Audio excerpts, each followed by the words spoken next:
4 Yonkos, 3Ds, and 1 Clown, all in the same mysterious place. But why? God Valley has become discussed a lot more because of its appearance in the anime recently, and that's what I want to talk about in this video. Specifically, how the Rocks Pirates were formed, what their goal was at God Valley, and what the hell is God Valley in the first place. But before we get into it, I want to give a thank you to all my King Pirates Elite members for supporting the channel. If you're also interested in supporting the channel, you can check out the Patreon link in the description below, or just hit that join button to check out the YouTube membership. With the King Pirates Elite, you get benefits like access to all my previous live streams and live reactions completely ad-free, bi-weekly Q&A threads, submissions for Q&A videos, and even more on top of that. But back to the video, let's start by discussing the Rocks Pirates, this legendary crew which, in terms of strength, probably the strongest crew of all time. We're talking 3 out of the 4 Yonko, the strongest man in the world, the strongest creature in the world, the monster that is Big Mom. On top of that, you got somebody like Shiki just like kind of chilling in the background. And I haven't even mentioned the captain, Davy Back, Roger's greatest rival. But when we look at this crew, this mosh pit of strength, obviously first off we're very shocked at how this crew was formed,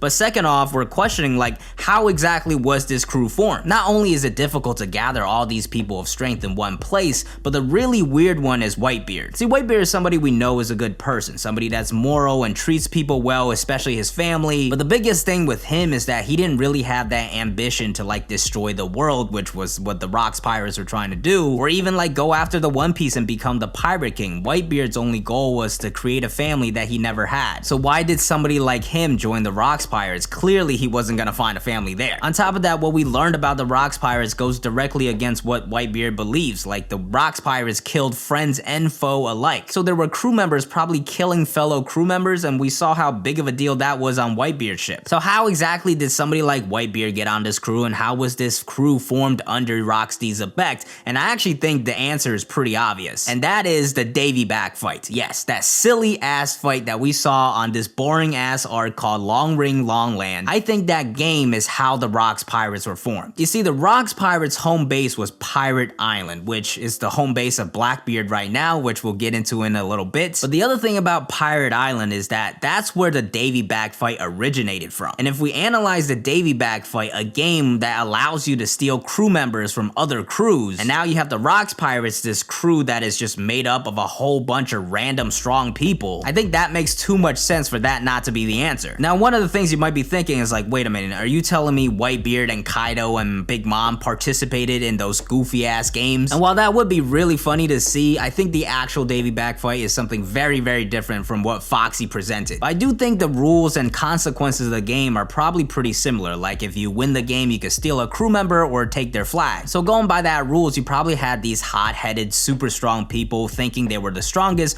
going up against Davy Back, which once again speaks to how strong he is, and losing to him and then having to join his crew. Now, once again, because this is the Davy Back fight, don't underestimate Rocks' strength based off of that. Because even if we're looking at the goofy ass version of the Davy Back fight, the last round of the Davy Back fight was a straight combat round. So if it ever got to that stage, that means Rocks probably defeated in a fight Kaido, Big Mom, and Whitebeard. So that's why he's just such an interesting character, and I'm also super excited to see the Davy Back fight return in the story. I talked about this in a video already about Shanks and Luffy and how their crews could participate in a Davy Back fight, so check that out if you haven't seen it already. But back to Davy Back, this mysterious captain of the Rocks Pirates that they just won't show us the face of. But I do think he's gonna play a major role in the story one way or another. There are 2 main ways that a lot of people believe he's gonna play a role in the story. Either he's dead like Sengoku says and people are carrying on his will, or that he's actually alive and he's gonna be the final villain. Let's start with the theory that he's actually still alive, because this was something I really wasn't with at first. There's been a lot of push in the story about the next generation taking over. We're actually seeing that right now in Wano with the Supernova going up against the Yonko. Marineford was really the dying of the old, with Whitebeard passing away and Garp and Sengoku retiring. So having somebody like Rocks that just recently gets introduced being the final villain, somebody from the old generation, it feels kind of weird to me. And I really didn't quite like that at first, but after seeing other people's theories, I think I bought into it a little more. The one person that did a really good video on this was Artur from the Library of Ahara. I'll link that in the description below. But basically his argument is that Rox is actually the lurking legend. And essentially he goes through the points that Oda made about the lurking legend and who the lurking legend could be, and it all kind of lines up with Rox. And his main theory, which he presented in A Return to the Reverie, is that Rox is actually Emu. The one big thing that ties these two together was that Rox was trying to become the king of the world, and then you have Emu, who's pretty much the king of the world. He sits on that throne that is supposed to be empty, and Stelly even said when he looked at that throne, like, hey,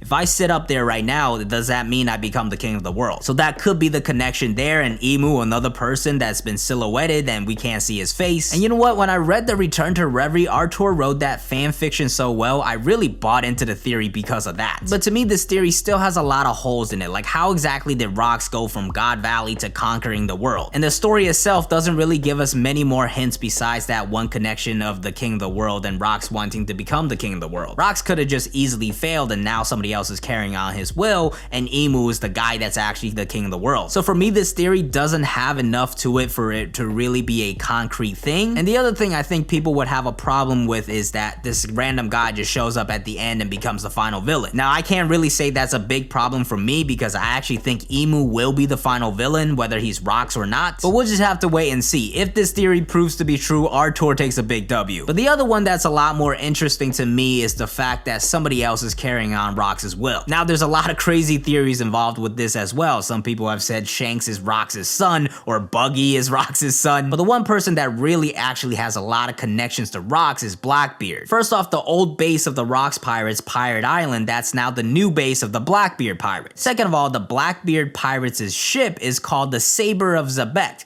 Saber of Xebec, Roxy Xebec. And then the other thing is you have to look at what Blackbeard's goal is. Yes, he's after the One Piece right now, but he feels like somebody that's after much more than just adventure and the One Piece and becoming the Pirate King. He's a person that has had a meticulous plan for a very long time, hiding on the Whitebeard Pirates for all this time before he got his hands on the Yami Yami no Mi, then becoming a Shichibukai, breaking into Impel Down, strengthening his crew, now stealing devil fruits. So whose will is he exactly carrying on? And the only one that makes sense to me is Roxy Xebec. The story One Piece is all about inherited will and people carrying on other people's wills like Roger and Luffy. It would be weird if Rox didn't have somebody to carry on his will if he's actually dead. And if we're looking at present story where we have Luffy and Blackbeard, who I think Blackbeard is going to be Luffy's #1 rival to becoming the Pirate King, well, that mirrors the previous generation of Roger and Rox. The other thing about Blackbeard is one of his most iconic moments in the story in Jaya when he had that conversation with Luffy. He and Luffy kind of saw eye to eye in that they both believed that a man's dream should never die. That was a fantastic, iconic quote from Blackbeard. So whose dream is he exactly carrying on? Is it this just random dream that he had one day when he was a kid? Once again, I think the most likely answer is Rox. And when we look at exactly what Blackbeard has been doing, which is going after devil fruits, I think it can make a lot more sense and give us some answers to what happened at the God Valley incident. So let's break down this incident and what we know. So what we know is that the Celestial Dragons were there with their slaves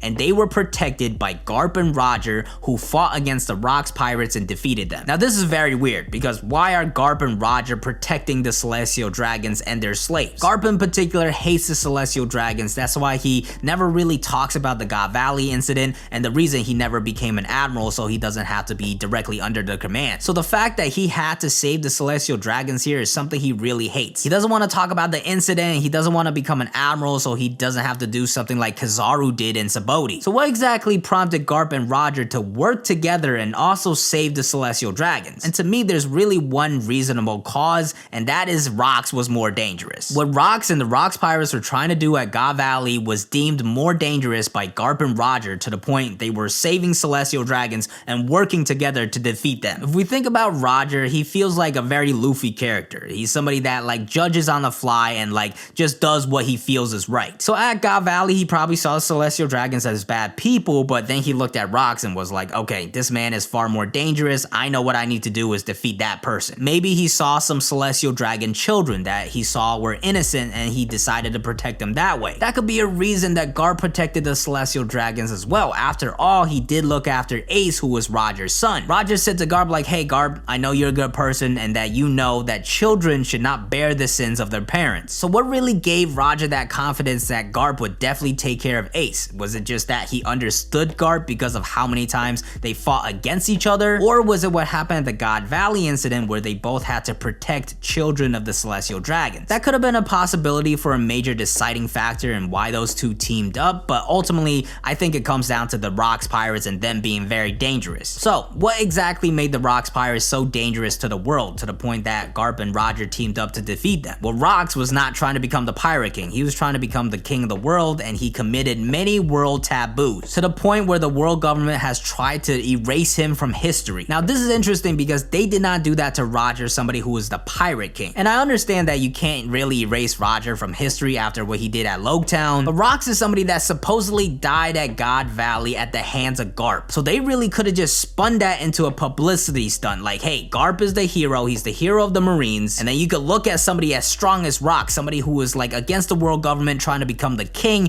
and he wasn't enough. So anybody trying to become the king of the world, look at Rocks. That's a perfect example of what will happen to you. But they didn't do that. Instead, they tried to wipe Rocks from history and everything that he did. So to me, that means he was onto some of their deepest secrets. So erasing him from history was a lot more valuable to cover up their tracks. So if that's the case, God Valley definitely had something that the world government wanted to protect. And that's something most people guess because of the name God Valley. We assume that it definitely had a connection to the Celestial Dragons who sees themselves as gods. So what exactly is God Valley? Well, one major popular belief is that it's actually a settlement of the Celestial Dragons. Artur from the Library of Ahara and other people have made the connection that it's maybe Emerald City, something very quickly mentioned a long time ago by Bellamy as a myth, but to me it really wouldn't make sense for the Celestial Dragons to leave Marie Joie. Marie Joie is like their holy place all the way in the red line. It's kind of a sin for them to leave, and it's never even been hinted at that any other settlements of Celestial Dragons exist. Like when Don Quixote homing left, they were just kind of like berating him for wanting to leave. Now perhaps this is just the world government covering everything up, but I feel like the Celestial Dragons would know kind of stuff like that. The other thing is, if God Valley was in the Blue Sea, I don't feel like the Celestial Dragons would go all the way down and live there. They literally have like astronaut suits to like not breathe the common air of the Blue Sea. And while we don't know if God Valley is actually in the Blue Sea because in the manga it's kind of clouded, but in the anime they did put God Valley in the Blue Sea. Now I don't know if you could quite consider that canon because it is the anime, but we could kind of look at it as another hint. So for me personally, I don't think any Celestial Dragons actually lived at God Valley, but we do know at the God Valley incident there were Celestial Dragons and their slaves. So what else then could God Valley be? Well, I started looking at inspirations for God Valley, and the only God Valley I found was the Valley of Gods, which is this random ass valley in Utah. But beyond that, I thought about mythical valleys, and I'm thinking like Valley of Death, so maybe God Valley is like this place where a lot of dead people are, but that doesn't really make sense. But then it came to me, what is one of the most popular things with the name Valley in it?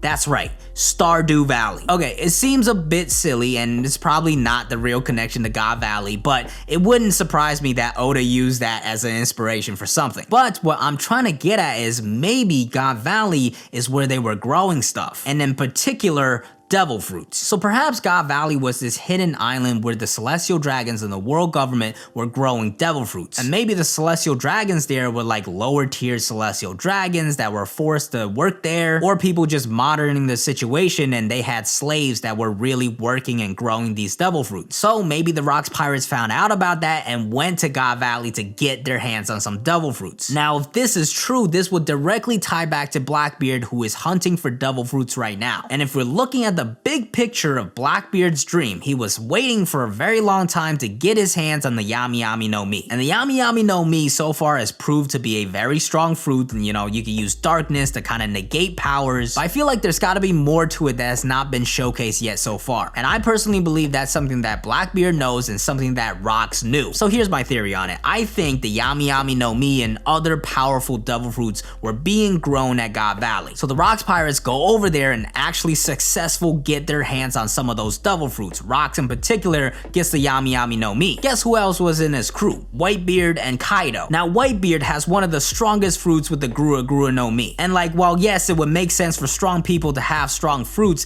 it's kind of weird that somebody of Whitebeard's caliber got their hands on such a strong fruit. It could be just coincidental and I don't think many people will have an issue with it, but what if God Valley was the place that Whitebeard got his hands on the Gura Gura no Mi? And now this next part, I'm gonna get into some some manga spoilers, so if you're not caught up to the manga, you've been warned. But in a recent chapter, we found out Kaido's devil fruit, which was the Koi Koi fruit. And this devil fruit was given to him by Big Mom after the God Valley incident. Coincidence? I think not. I think Kaido's devil fruit was also at God Valley. Because think about it, if Big Mom actually found this fruit by herself, why would she give it to Kaido? Why would she not save it for one of her children and somebody on her crew? Instead, for some reason, she felt obligated to give it to Kaido instead. Was that purely based off of their old relationship on the Rocks Pirates? I don't think so. They don't seem that close. But if the devil fruit she got was because of the Rocks Pirates, maybe she felt obligated to give it to a former member of the Rocks Pirates, and also gain a little upper hand on Kaido and having him owe her a debt. So I believe God Valley was a place that the Celestial Dragons and the world government were keeping some of the strongest devil fruits. The Rocks Pirates go there, they get at least 3 of them, Gura Gura, Yami Yami, and Koi Koi, and they actually eat those fruits and become insanely strong. Like Rocks gets the Yami Yami no Mi, Whitebeard gets the Gura Gura no Mi, and then Garp and Roger comes in and saves the day. Maybe Whitebeard switch sides as well, who knows? But then Rocks dies,